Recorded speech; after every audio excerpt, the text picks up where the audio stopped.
If she's willing to steal from her own family, can she be trusted with patients' lives? That was the line they wrote in the complaint to ruin me.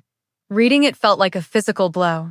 But they didn't know my grandmother had already answered that question 10 years ago, with a secret clause she buried in her will just for them. My name is Dr. Evelyn Hayes. And this is not the story I ever thought I'd be telling. It's not about medicine or saving lives in a Chicago ER. It's about how the people who shared my last name tried to destroy my life for money. They didn't just try to sue me for an inheritance they weren't legally entitled to. They went further. They filed a formal complaint with the Illinois Medical Board, a calculated move designed to strip me of my medical license, the one thing I had sacrificed everything for. They wanted to ruin me, professionally and personally, leaving me with nothing. But they made a fatal mistake. They underestimated me, and more importantly, they had no idea about the secret weapon my grandmother had hidden in her will. A final move from the grave meant for this exact scenario. If this story is already hitting close to home, just do me a favor and hit that like button. It tells the algorithm that stories like these complicated, intense family revenge stories need to be heard. To understand how a family gets to this point, we have to go back. When my grandparents passed, they left me, their only grandchild at the time, a trust fund valued at just over $1.2 million. It was a legacy of their hard work, including their beautiful, paid-off brownstone in Lincoln Park and a portfolio of blue-chip stocks. The trust was legally all mine when I turned 30. However, their will included a heartfelt letter expressing their wish that I share it fairly with any future siblings. It was a moral test, not a legal mandate, and I fully intended to honor it. I saw my half-siblings, Caleb and Brianna, as my own, and I had already planned to give them each a generous start in life, far more than they could have expected. I thought we were family.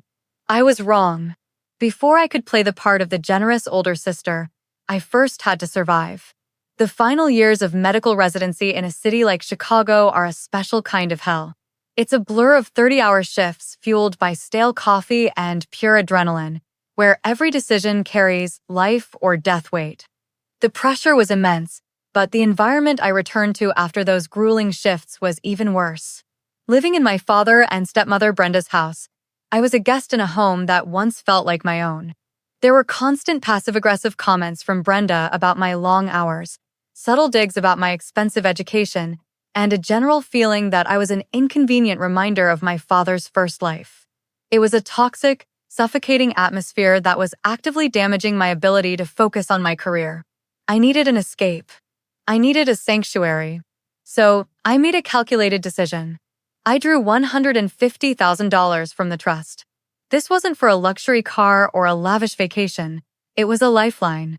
It covered my basic living expenses so I could focus solely on medicine, and it served as the down payment on a small, one-bedroom condo in Wicker Park. It was my haven, my space to decompress and study. I documented everything, creating a clear repayment plan to return the principal plus anticipated market rate interest back into the trust as soon as my attending salary began. It was a responsible loan to myself, an investment in my own future. Let me know in the comments, were you ever the one in your family who had to make the hard choices for a bigger goal, while others just saw the sacrifice? Type grind if you know what it's like to fight for your future alone. I thought they'd understand. I thought they'd see it as a necessary step. But I had forgotten that in some families, any move you make for yourself is seen as a move against them. And that's exactly what happened. The move against them began not with a bang, but with a click. For the sake of transparency, I had given our father View only access to the trust's investment portal online. It was a gesture of goodwill, a way to show I had nothing to hide. I never imagined that gesture would be weaponized against me. My half-brother, Caleb, who at 21 fancied himself a stock market prodigy, knew our dad's password. I later learned that he made it a weekly habit to log in and scrutinize the portfolio, not with pride, but with a sense of entitled oversight, as if he were already managing his share. One Tuesday afternoon, he saw it, the $150,000 withdrawal. There was no phone call to me, his sister, asking what was going on. There was no moment of concern, wondering if I was in some kind of trouble. His first instinct was purely predatory. He took a screenshot. That single action tells you everything you need to know. It wasn't about understanding, it was about ammunition. And he knew exactly who to give that ammunition to. He didn't text our father. He sent it directly to his mother, my stepmother, Brenda. That evening, as I was likely in the middle of a chaotic shift at the hospital, they held a secret family meeting. I wasn't invited, of course. I can picture it perfectly. The three of them, Brenda, Caleb, and my younger sister Brianna, gathered around their dining room table, the glow of the phone screen lighting up their faces. Whispers turned into accusations. The narrative was crafted right then and there. Evelyn, the responsible doctor, became Evelyn the thief. The seed of their righteous indignation was planted, and Brenda, a master gardener of resentment, was ready to water it every single day. The storm was gathering, and I was completely oblivious. My obliviousness didn't last long. That weekend, I was summoned to the family home for what my father vaguely called a talk about the future. The moment I walked in, I knew it was an ambush. It was me on one couch, and the united front of Brenda, Caleb, and Brianna on the other.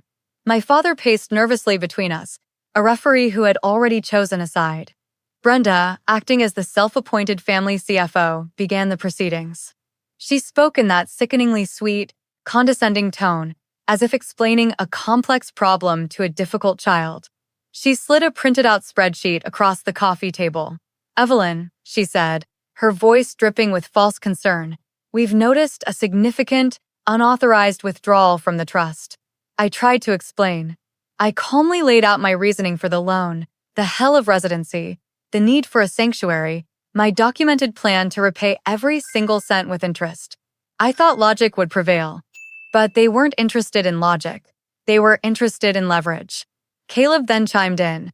"It's not just about the principal, Evie. That money was in a bull market. It would have grown." On Brenda's spreadsheet was a line item that made my blood run cold. Lost market opportunity cost, $25,000.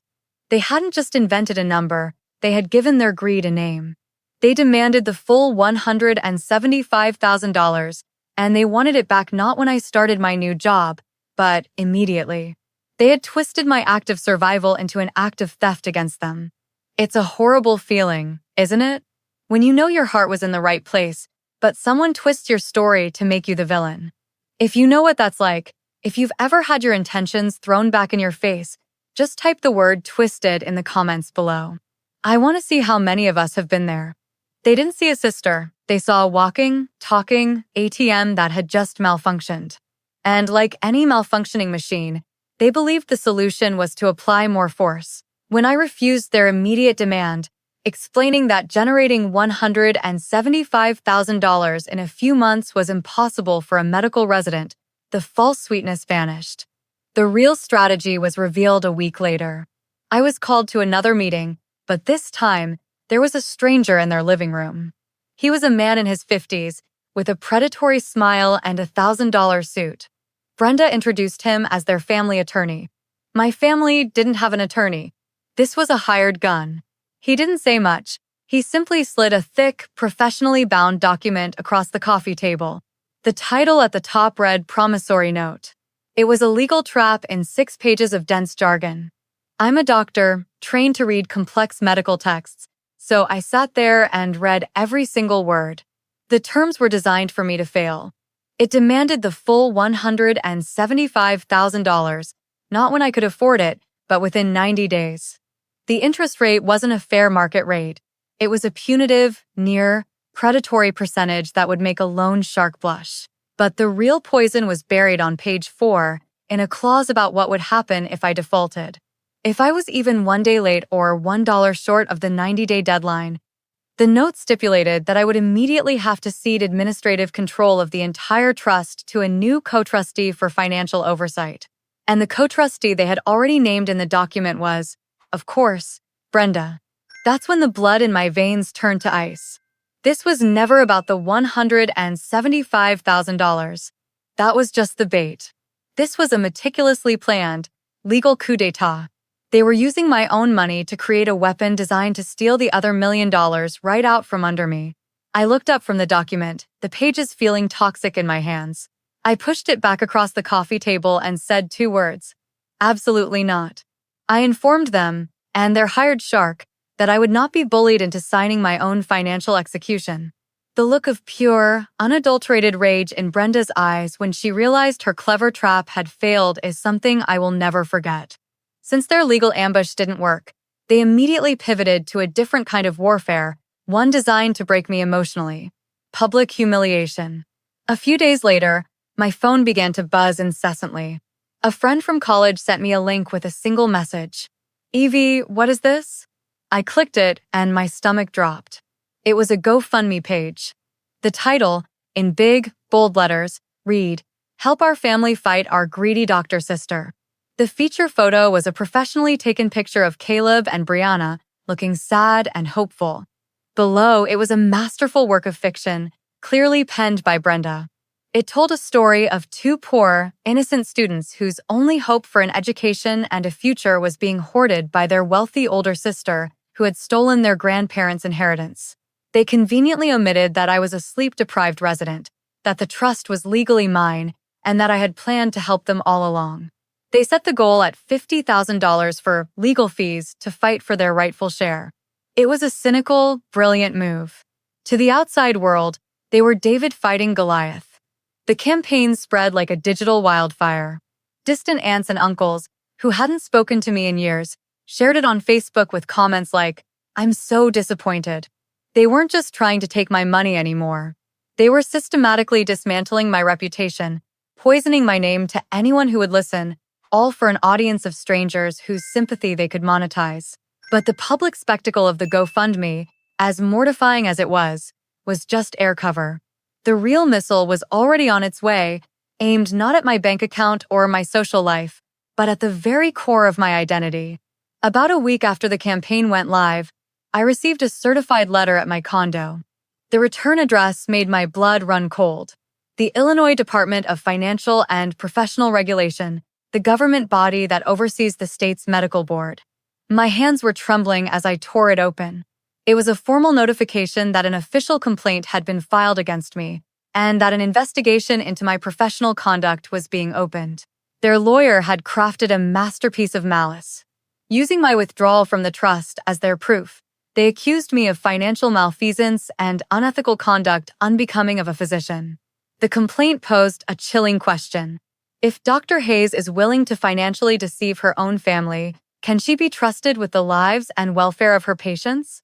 They had taken our family drama and weaponized it into a question of my professional ethics. This wasn't about money anymore. This was a professional kill shot. An investigation, even if I was eventually cleared, would leave a permanent black mark on my record. It could cost me tens of thousands of dollars in legal fees, derail my career trajectory, and in the worst-case scenario, lead to the suspension or even revocation of the medical license I had bled for. They had found my greatest vulnerability, the thing that meant more to me than any inheritance, and they were trying to surgically remove it from my life. It was evil, pure, and simple. Have you ever had someone who is supposed to love you find your deepest vulnerability and stick the knife in just to watch you bleed? It's a pain that goes beyond anger. If you've ever felt that kind of ultimate betrayal, a line you thought would never be crossed, just write the word unforgivable in the comments. Because that's what this was. For the next 48 hours, I was completely paralyzed. I called out sick from the hospital for the first time in my residency. I couldn't eat. I couldn't sleep. I just sat in my small Chicago condo, staring at the formal complaint, feeling my future crumble into dust. The humiliation from the GoFundMe was one thing, but this was a threat to my very soul. I felt utterly and completely alone, cornered by my own blood. And then, on the second night, my phone rang with an unknown number. Normally, I'd ignore it, but I was so numb, I answered without thinking. An elderly, calm voice on the other end said, "Is this Dr. Evelyn Hayes?" I confirmed, my voice barely a whisper. "My name is Arthur Vance," he continued. "I was your grandparents' estate lawyer and a very dear friend. I saw that despicable fundraising page. I think we need to talk." The name clicked in my memory. Mr. Vance. A kind, grandfatherly man who used to visit my grandparents on Sundays. I hadn't seen him since their funeral over a decade ago. He explained that his own granddaughter had seen the GoFundMe and, knowing the family connection, had shown it to him. He was, in his own words, appalled but not surprised. He told me that in her final years, my grandmother had become deeply wary of Brenda's influence over my father. He said he felt a profound duty to my grandparents' memory, and he couldn't stand by while their legacy was tarnished and their granddaughter was publicly crucified. He ended the call with words that sent a jolt of electricity through my despair. "Evelyn," he said, his voice firm, "your grandmother was one of the sharpest women I ever knew. She saw this coming. She did not leave you defenseless. I have the original, signed trust documents in my office safe. There's a surprise in there for Brenda and the children. Meet me tomorrow morning." For the first time in weeks, I felt a flicker of something other than fear. It was hope. The next morning, I was sitting in Mr. Vance's old-school law office downtown. It smelled of old books and quiet dignity. He didn't waste time with small talk. He retrieved a heavy, leather-bound folder from a massive iron safe and laid it on the polished mahogany desk between us. "This," he said, tapping the folder, "is the original executed trust document. Your father and Brenda only have copies. They've never seen the real thing." He opened it carefully, his fingers tracing the aged paper until he stopped at a specific article. "Article 7, he said, a slight smile playing on his lips. "Your grandmother called it her firewall." He turned the document for me to read. It was titled Interim Clause, more commonly known as a no-contest clause. The language was ironclad. It stated that should any named or potential beneficiary, either directly or through an agent, take any action to contest the will, sue the primary beneficiary, or engage in acts of harassment or coercion designed to alter the distribution of the estate, that beneficiaries' claim to any assets would be immediately and irrevocably forfeited, as if they had never been named in the first place. My family hadn't just walked up to a line. They had sprinted past it with lawyers, a GoFundMe, and a complaint to the medical board. They had, in their greed, legally disinherited themselves. But that wasn't all. Mr. Vance then handed me a sealed, personal envelope. It was a letter from my grandmother. Reading her familiar handwriting, my eyes filled with tears. She wrote that she loved my father, but she wasn't blind to his weakness or Brenda's ambition. She created the clause as a final act of protection for me. She told me to be strong, to live my life fully, and to never let anyone make me feel small. It wasn't just a legal document. It was my grandmother reaching through time to have my back. You know that feeling when you've been fighting a battle all alone, and suddenly you find out someone had your back the entire time? It's like a wave of relief that washes everything clean. If you've ever had a moment of pure, unexpected vindication like that, type guardian angel in the comments. Let's acknowledge those moments of hidden support. Reading my grandmother's words, something inside me shifted. The fear that had kept me paralyzed for weeks evaporated, replaced by a cold, hard resolve. The victim was gone. My family, led by Brenda, had declared war, assuming I was an easy target. Thanks to my grandmother and Mr. Vance, I finally had the ammunition to fight back. It was time to stop defending and start attacking. We spent the rest of the day in Mr. Vance's office, not just planning a defense, but launching a full-scale counteroffensive. First, the primary assault. Mr. Vance drafted a formal letter, sent via certified mail to my father, Brenda, and their hired gun attorney. The letter was a legal masterpiece. It formally invoked Article 7, the interim clause. It stated in no uncertain terms that by their documented actions, the coercive promissory note, the fraudulent GoFundMe campaign, and the malicious complaint to the medical board, Caleb and Brianna had legally forfeited any and all claim to the estate, effective immediately. We included a notarized copy of the clause itself. Second, we targeted their public campaign. A separate cease and desist letter was sent regarding the GoFundMe. We accused them of defamation and wire fraud, demanding the immediate removal of the page and a full refund of all donations within 24 hours. The letter made it clear that failure to comply would result in a multi-million-dollar lawsuit for damages to my professional reputation. Finally, we went for their lawyer. We prepared a comprehensive response to the medical board, attaching all the evidence. But we didn't stop there. Mr. Vance also filed a formal complaint against their attorney with the Illinois State Bar Association for filing a frivolous, bad faith claim intended solely to harass and intimidate. We weren't just clearing my name, we were holding them accountable and putting their own lawyer's career on the line. As Mr. Vance sealed the envelopes, I didn't feel glee. I felt a quiet, somber power. The battle had begun. The silence that followed the delivery of those letters was more profound than any shouting match. For 3 days, there was nothing. Then, the dominoes began to fall, one by one. The first to go was the GoFundMe page. It vanished overnight, scrubbed from the internet without a comment or an update, a quiet, digital admission of defeat. A day later, we received a curt letter from their attorney, stating he was no longer representing them, clearly a move to protect himself from the state bar complaint. Suddenly, they were alone.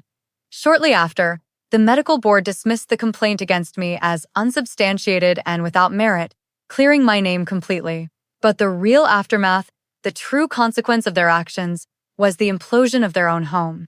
I heard through a cousin that when my father and Brenda realized what the no contest clause meant, that their children would now get absolutely nothing. All because of their scheme, their carefully constructed family unit disintegrated. The screaming matches were apparently legendary. Brenda blamed my father's weakness. He blamed her insatiable greed.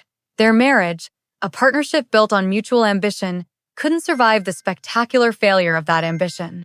He ended up moving into an extended stay hotel. The fallout between the siblings was just as brutal. Caleb and Brianna, once united in their entitlement, now turned on each other and their mother, who had led them over a financial cliff. The dream of a 6-figure inheritance was gone, replaced by the bitter reality that they had played and lost. The final, pathetic act was a call from my father, his voice cracking. He wasn't angry anymore. He was begging. He pleaded with me to reconsider, to be the bigger person and fix it. I let him finish and then calmly replied, "There's nothing for me to fix, Dad. You all built this, now you get to live in it." And I hung up. Hanging up on my father that day wasn't an act of anger, it was an act of peace. It was the sound of a heavy, iron door closing on a part of my life that had only ever brought me pain. The war was over, and the silence that followed was my victory. In the end, this whole ordeal became one of those wild family revenge stories you hear about. But I learned that the best revenge wasn't watching their world crumble. It wasn't the phone calls from my disgraced father or hearing about the bitter resentment brewing in their home. The best revenge was my own, quiet, unassailable peace. I honored my grandparents' legacy, but on my own terms. I sold the beautiful Lincoln Park brownstone. Its memories were too complicated to live with. With the proceeds, I established the Vance Hayes Medical Scholarship at a Chicago university, an anonymous fund for underprivileged students, ensuring my grandparents' hard work would create doctors, not family drama. I paid off my own mountain of student debt, and for the first time, I felt truly free. And that brings me to the hard-earned lesson in all this. If you are ever dealing with financial matters within your family, no matter how close you are, I'm begging you, document everything. An email confirming a conversation, a text message clarifying a promise. It's not about being cynical or distrustful, it's about creating clarity. Clarity protects relationships, and when that fails, it protects you. Family is supposed to be your safe harbor, but for too many of us, it's the storm. This space, right here, is for those of us who have weathered that storm. We might never get the apology we deserve, but we can share our stories and find strength in knowing we are not alone. The world may never understand what you've been through, but we do. If these stories speak your truth, subscribe to this channel and join a community that understands that sometimes the family you choose is the only one that truly matters.